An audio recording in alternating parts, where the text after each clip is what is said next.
Lieutenant Commander Jake Morrison rubbed his tired eyes and looked at the coffee cup that had gone cold hours ago.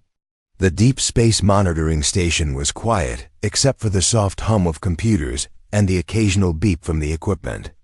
It was 3 in the morning, and Jake had been sitting at his desk for 12 hours straight, listening to nothing but empty space.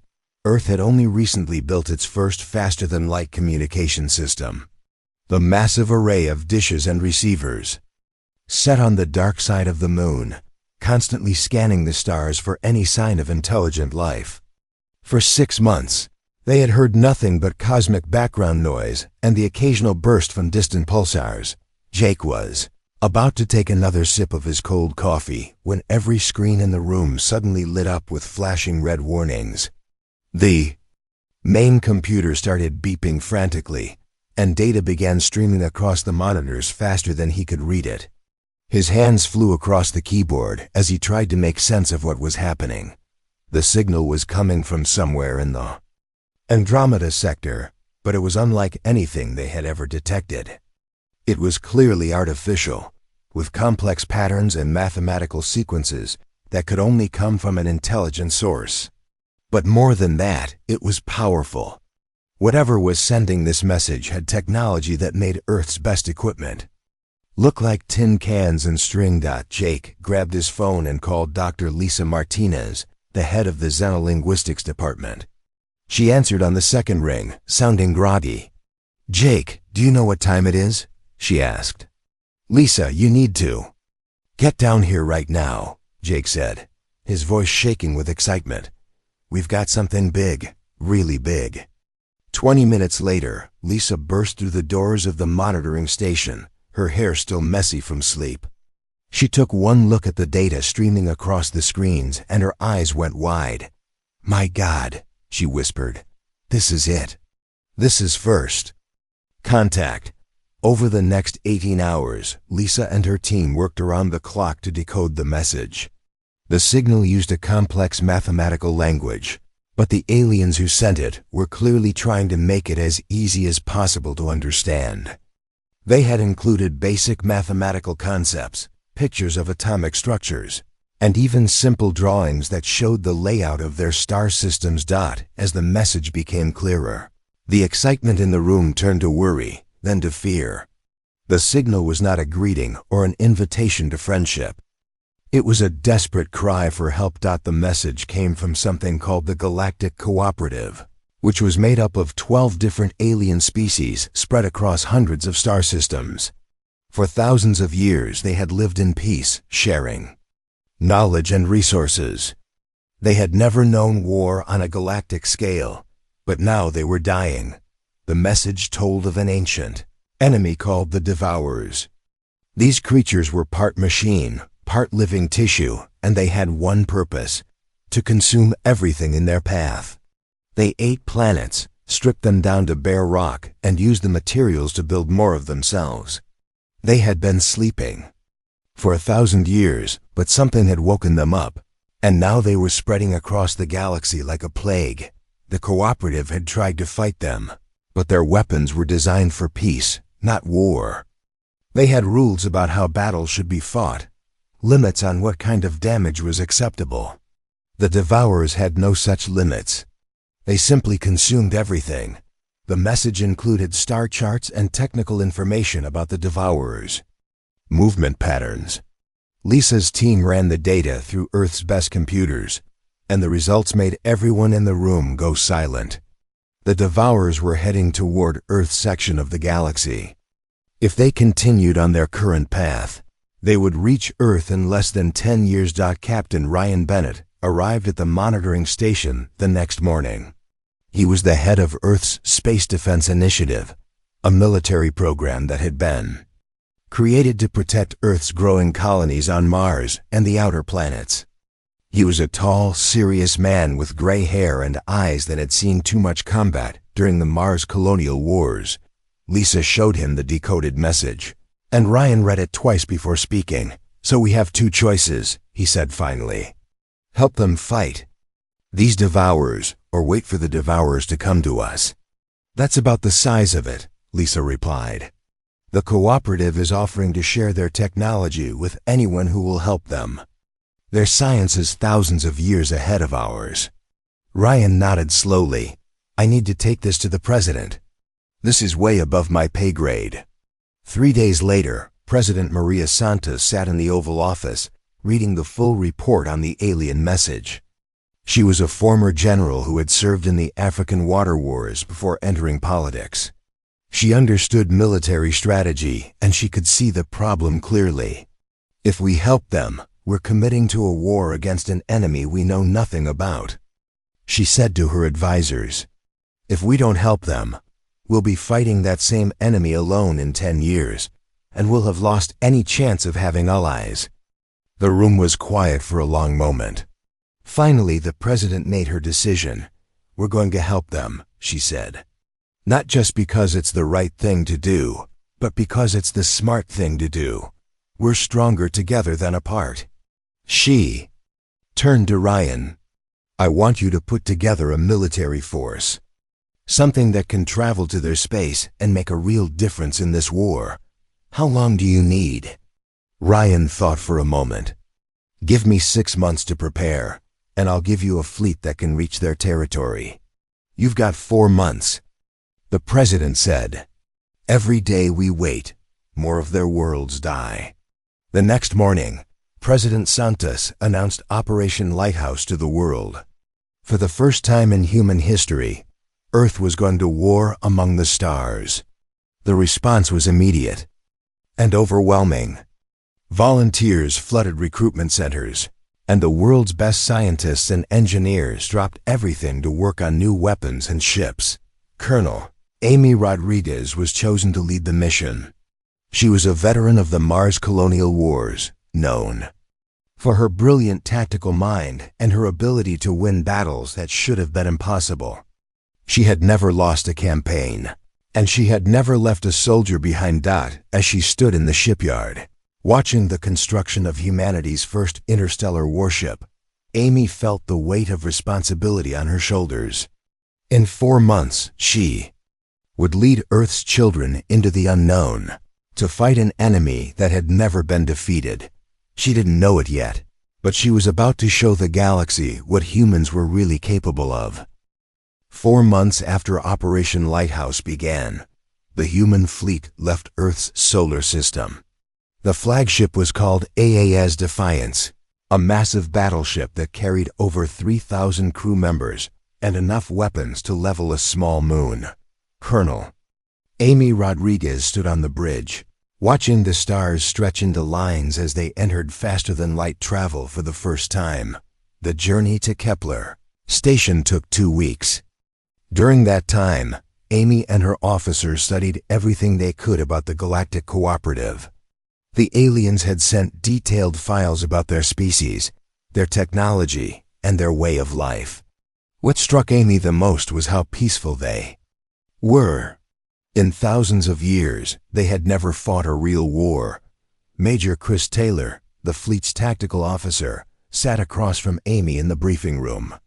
He was looking through the alien military records with a confused expression on his face.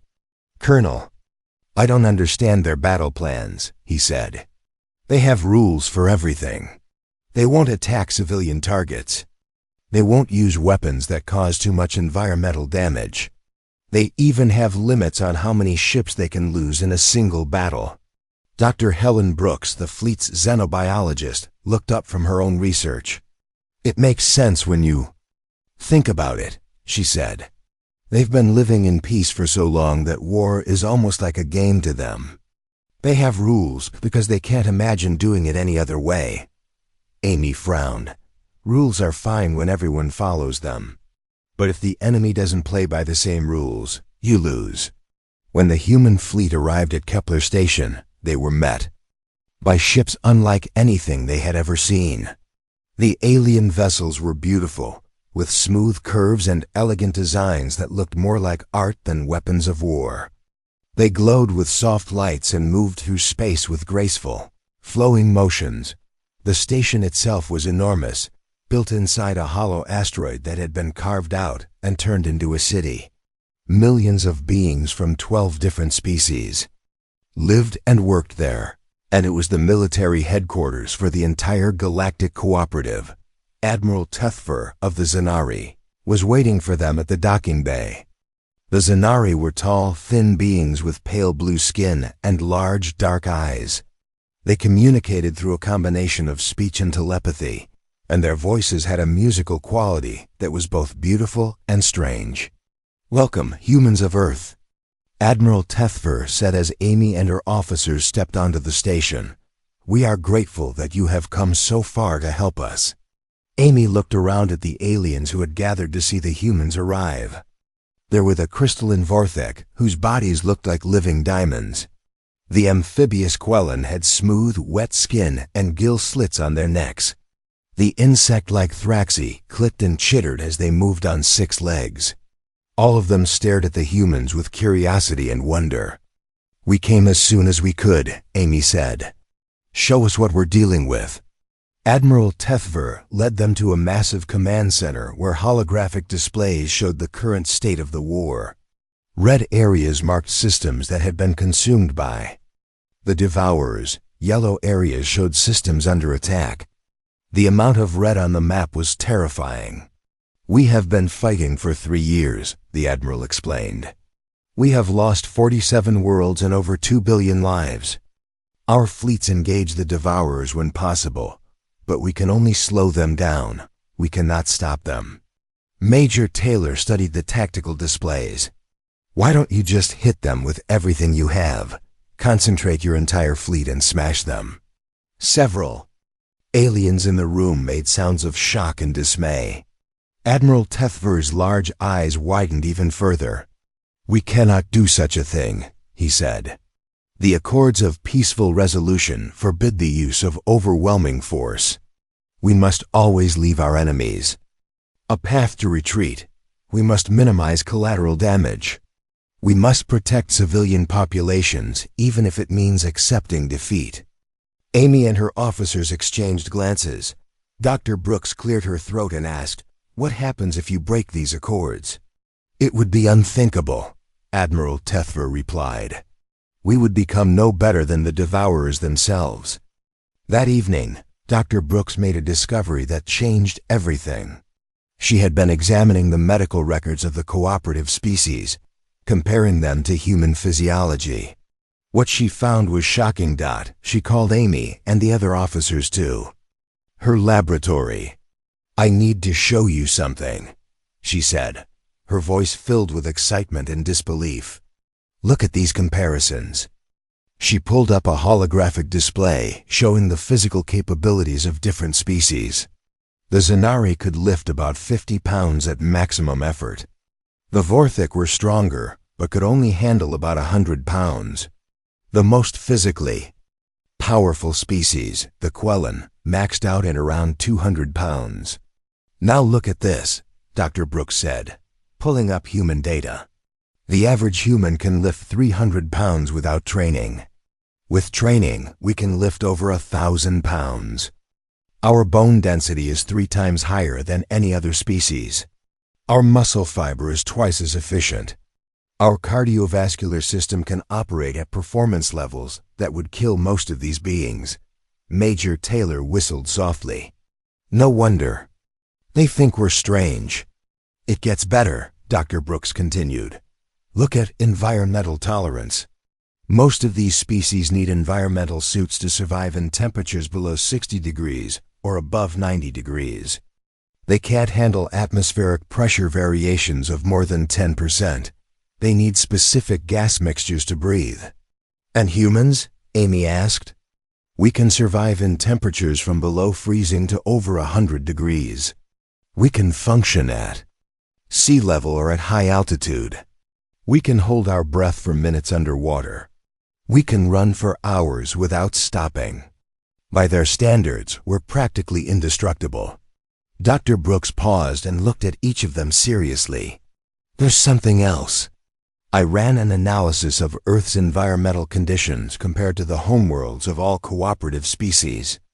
Earth is classified as what they call a death world." "A what?" Chris asked. "A death world. A planet so hostile and dangerous that it should not be able to support complex life.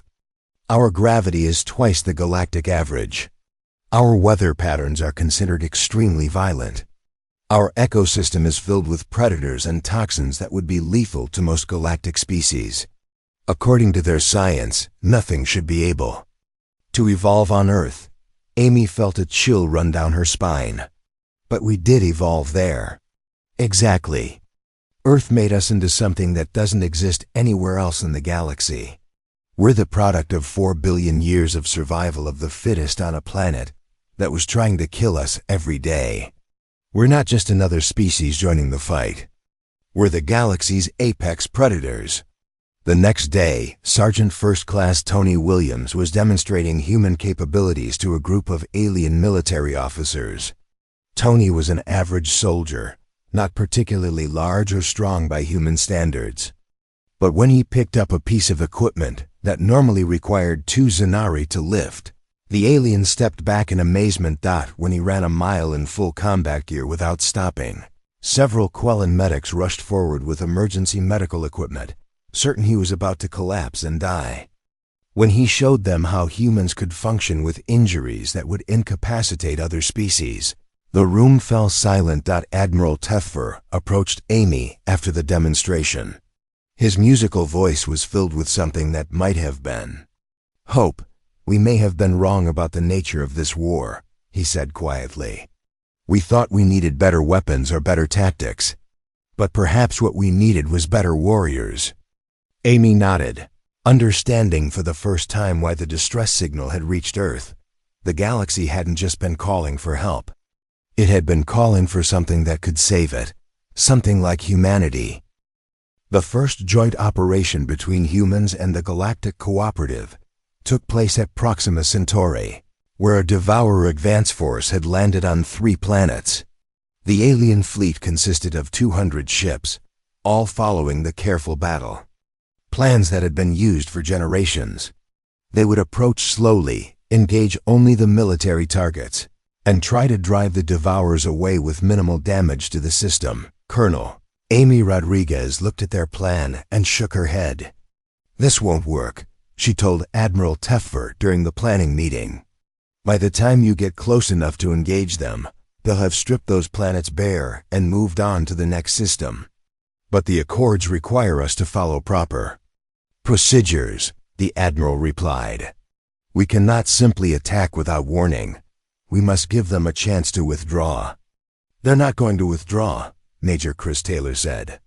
They're going to keep eating planets until someone stops them.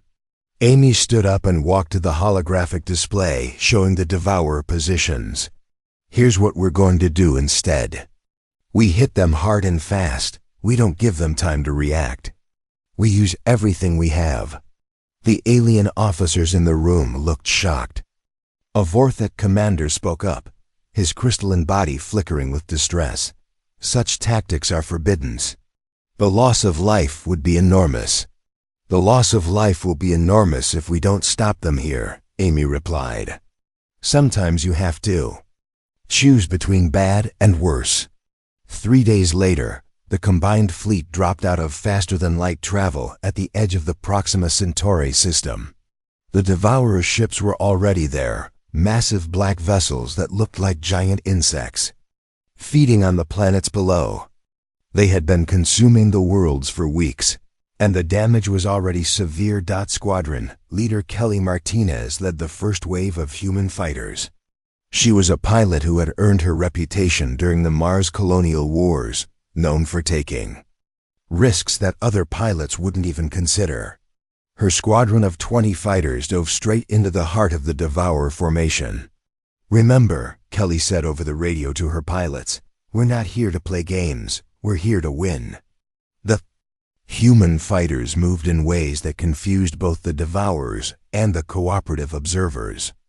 Instead of the careful, measured approach that galactic warfare required, they attacked like wild animals. They used their ships as weapons, ramming into Devourer vessels when their ammunition ran low. They flew through debris fields and asteroid belts that should have been impossible to navigate. When Lieutenant Bobby Clark's fighter took heavy damage, He didn't retreat to a safe distance for repairs. Instead, he aimed his crippled ship at the largest Devourer vessel and activated his self-destruct system. The explosion tore a hole in the enemy ship's hull that was visible from space. Cooperative commanders watched in horror and amazement. Admiral Tefver spoke to Amy over the communication system, his musical voice filled with disbelief. "Your pilot just destroyed himself to damage the enemy," he said. "This is madness." "This is war," Amy replied. Bobby knew what he was doing. He saved a dozen other pilots with that move. On the surface of Proxima Centauri 3, Major Sam Carter led a ground assault against a Devourer installation. His orders were simple: destroy everything the Devourers had built and make sure they couldn't use the planet's resources. The cooperative ground forces that fought alongside the humans were amazed by their tactics. Instead of trying to capture enemy positions intact, the humans simply blew them up. Instead of avoiding areas with heavy enemy presence, they sought them out and attacked them directly. Corporal Danny Foster found himself cut off from the main force with a squad of Quellan soldiers. They were trapped in a Devourer processing facility, surrounded by enemies on all sides. The Quellan soldiers were ready to surrender, following their military protocols for hopeless situations. Danny looked around the facility and noticed something the aliens had missed. The Devourers were using the planet's own materials to build their ships. Massive tanks held processed minerals and metals that were being fed into their construction systems. "I have an idea," Danny told the Quellan squad leader. "But you're not going to like it." He took several explosive charges from his pack and began attaching them to the processing tanks. The Quellan soldiers watched in horror as Danny worked. "You cannot do this," the squad leader said. "The explosion will destroy the entire facility. The environmental damage will be catastrophic." "Good," Danny replied. "That's the point. If we can't have this place, neither can they." When the charges detonated, the explosion was visible from orbit. The entire Devourer installation was destroyed, along with a significant portion of the surrounding landscape. But more importantly, the blast chain reacted through the Devourer ship that was connected to the facility. The entire vessel, one of their largest, was torn apart by the explosion. The news of Danny's action spread through both the human and cooperative forces. For the first time since the war began, the Devourers had lost a major vessel. More importantly, they had lost it to a tactic they had never encountered before. General Patricia Hayes, who had just arrived with reinforcements from Earth, implemented what became known as the Terran Doctrine. Human soldiers would be assigned to every cooperative unit, not just to fight alongside them, but to teach them new ways of thinking about warfare. "The rules of war exist to protect civilization," she explained to a gathering of cooperative commanders. "But when you're fighting an enemy that wants to destroy civilization entirely, those rules become a weakness." The psychological impact on the Devourers was immediate and profound. For the first time in their existence, they encountered beings who were more willing to embrace destruction than they were. The Devourers fed on fear and helplessness, but humans seemed to have neither. When a Devourer hive ship approached a human-defended system, the humans didn't try to evacuate civilians or minimize damage. They turned the entire system into a weapon. They used the planet's own gravity wells to trap enemy ships. They detonated asteroid fields to create debris barriers. They even crashed moons into Devourer vessels when necessary. The Devourers began to avoid systems where humans were present. Their hive-mind communications, which the cooperative had learned to monitor, showed something unprecedented: uncertainty. The Devourers were no longer certain they could win. Lieutenant Commander Jake Morrison, who had been promoted after his communications expertise proved crucial, monitored these transmissions from the command ship. He called Amy to his station one day with an excited expression. "Colonel, you need to see this," he said. "The Devourers are changing their tactics. They're avoiding direct confrontation with human forces. They're actually afraid of us. Amy looked at the data streaming across Jake's screens. The Devourers were retreating from 3 different systems where human forces were present, even though they had superior numbers. Fear is a weapon, she said quietly, and it looks like we've just learned how to use it. Back on Kepler Station, Admiral Tethfer met with the other cooperative commanders. The war was far from over, but for the first time in 3 years, they were winning battles instead of just losing them more slowly. The humans have shown us something we had forgotten, he told the assembled leaders. Sometimes peace must be defended with violence. Sometimes civilization must be protected by those willing to embrace savagery. The galaxy was learning what Earth had always known. Sometimes the only way to stop a monster is to become something more monstrous than it is. The final battle of the war would take place at the Devourer homeworld, a massive structure built from the remains of 1,000 consumed planets. It was larger than most star systems, a twisted maze of metal and organic matter that pulsed with dark energy. The Devourers had been building it for millions of years, adding to it with each world they destroyed. Admiral Jake Morrison stood on the bridge of the EA's Defiance, now promoted to command the largest fleet in galactic history. Around him floated holographic displays showing over 10,000 ships from dozens of different worlds. It was the combined might of the entire galactic cooperative, but at its heart were the human vessels that had changed the course of the war. The cooperative's original plan for attacking the homeworld would have taken 50 years to implement safely. They wanted to build massive shield generators to protect nearby systems. They wanted to evacuate all civilian populations within 100 light years. They wanted to study the structure for decades to understand how to disable it without causing too much environmental damage. Colonel Amy Rodriguez, now promoted to general after her victories throughout the war, threw out their plan completely. "We have one shot at this," she told the assembled fleet commanders. "The Devourers are scared, but they're not stupid. If we give them time to prepare, they'll adapt to our tactics. We hit them now, we hit them hard, and we don't stop until they're finished." Dr. Helen Brooks had spent months studying the homeworld structure with her team of human and alien scientists. What she discovered was both terrifying and perfect for human tactics. "The entire structure is basically one giant consumption machine," she explained to the command staff. "It breaks down matter at the atomic level and uses it to build more Devourers, but that also means it's incredibly unstable. If we can overload the core systems, the whole thing will tear itself apart."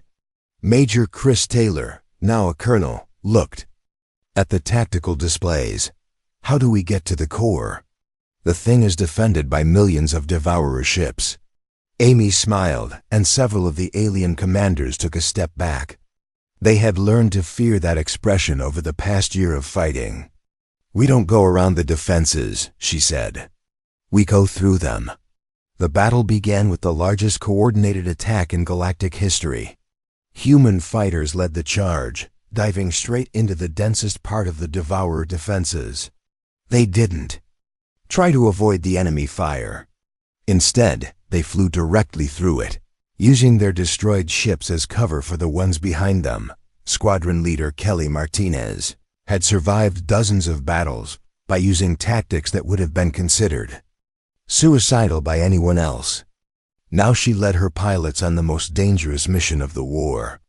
They had to punch a hole through the Devourer defenses so the larger ships could reach the homeworld surface. "Remember," Kelly said over the radio as enemy fire filled the space. "Around them, we don't need to survive this.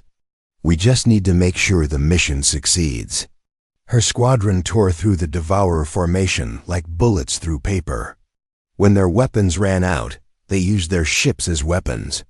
When their ships were too damaged to fly, they activated their self-destruct systems and took as many enemies with them as possible. Commander Lisa Brennan led the ground assault force that would have to penetrate the homeworld surface and reach the core systems. Her team was made up of humans and aliens who had learned to fight like humans. They carried enough explosives to level a city, and they planned to use all of it. The cooperative forces that fought alongside them were amazed by their determination. When Sergeant Tony Williams lost his left arm to devour weapons, he simply switched his rifle to his right hand and kept fighting. When Corporal Danny Foster's environmental suit was breached in the toxic atmosphere of the homeworld, he held his breath and continued his mission for another 20 minutes. How do they do it? A Zanari soldier asked his commander as he watched. The humans fight through injuries that should have killed them. They come from a world that tried to kill them every day for millions of years, the commander replied. This is just another day for them. The turning point came when Captain Mike Rodriguez, Amy's younger brother, found himself piloting a damaged ship toward the homeworld's primary defense system. His engines were failing, his weapons were destroyed, and his life support was running out. The logical thing to do would have been to retreat and let someone else complete the mission. Instead, Mike aimed his ship directly at the massive structure that controlled the homeworld's shields. He increased power to the engines, even though they were already overloading, and broadcast a message to the fleet. "Tell my sister I did my job," he said calmly, as if he were discussing the weather. The explosion when his ship hit the shield. Generator was visible from across the system. The homeworld's defenses flickered and died, leaving it vulnerable for the first time in its existence. Engineer Nancy Walsh was part of the team that reached the homeworld's core systems. She was a small woman who looked like she belonged in a laboratory, not on a battlefield. But she had volunteered for the most dangerous part of the mission, manually overloading the Devourer power systems from inside their own structure. Core chamber was filled with toxic gases and radiation that would have killed most galactic species in minutes. Nancy wore a basic environmental suit and carried a toolkit that looked like it belonged in a garage. She worked for 3 hours in conditions that should have been impossible to survive, rewiring alien technology that was more advanced than anything humans had ever seen. When she finally activated the overload sequence, the chain reaction spread through the entire homeworld structure in minutes. The massive construct that had taken millions of years to build began tearing itself apart.